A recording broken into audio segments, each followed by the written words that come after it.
Hello, and welcome to a grab and go put on by me, Christine, the teen librarian at the Jones Creek branch of the East Baton Rouge Parish Library System. Today we will be making gilded clay containers. Your materials are a piece of wax paper, a ball of clay, a round pencil for rolling out, a paintbrush for painting, but also detail work, and gold paint. Let's begin.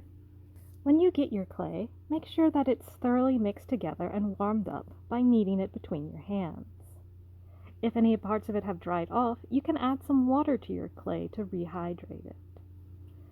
There are basically two things that we have the power to do with this clay.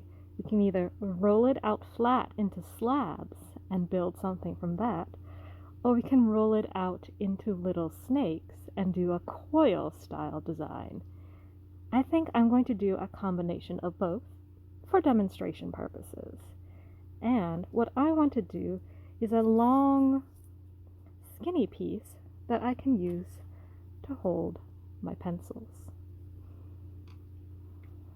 I'm going to flatten it out by hand as much as I can first, because that's how I have more control.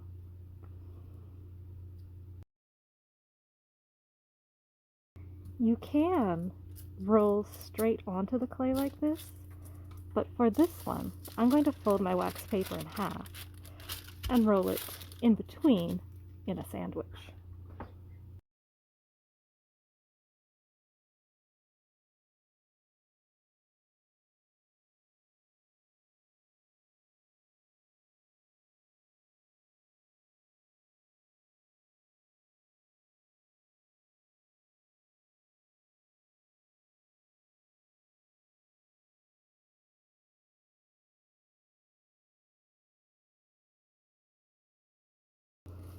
I think I've got a nice, reasonably even, flat slab of clay now.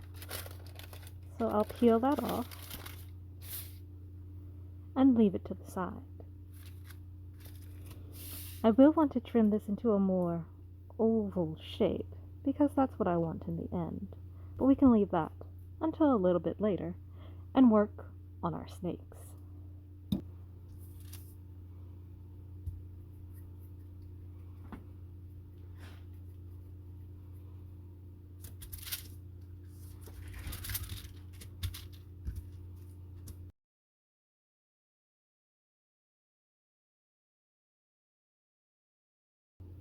We have made a snake.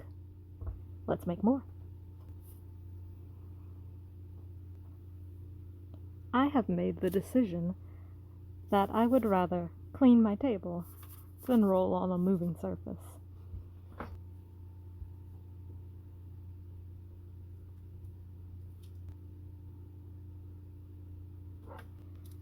Alright, I've made as many snakes as I can, and I've kept them at about the same diameter.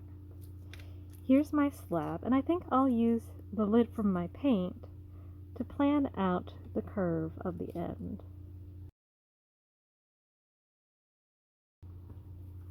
Then I can use a toothpick or a pencil to cut it and trim it more into shape. I've got a bit of cardstock here I can use as a straight edge to cut a straight line.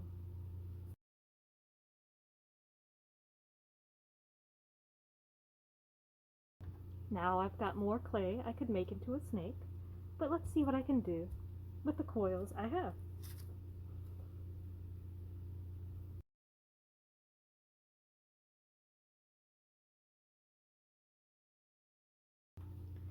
So here comes the lid of my paint container again, this time with some water in it, so I can do what I want to do.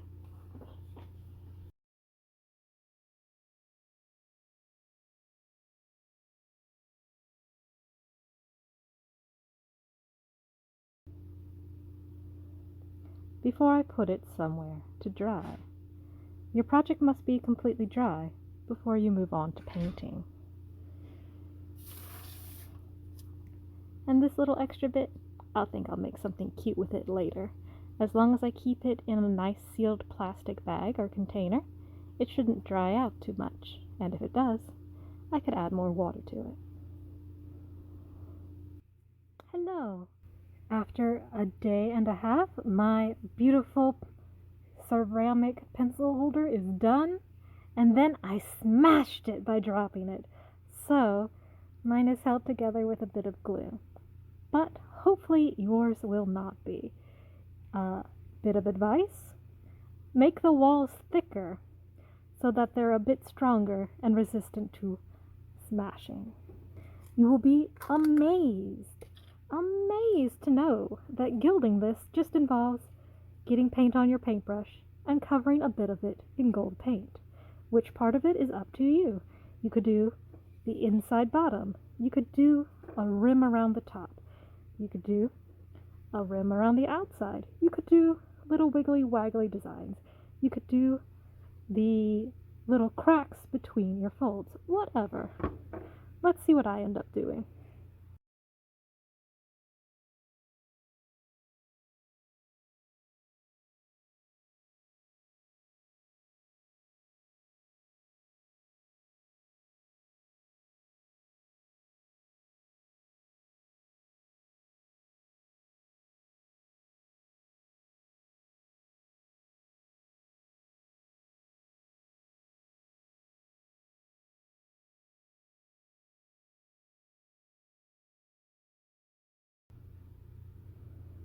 Alright, here is what I have gone with. A golden lip around the rim and a golden bottom. On the bottom I did swirls so that even if you see the brush strokes, it'll be swirly and interesting instead of just flat lines. So, I hope you have enjoyed this grab and go opportunity. If you have, please respond positively on social media and return to the library for more grab and go opportunities.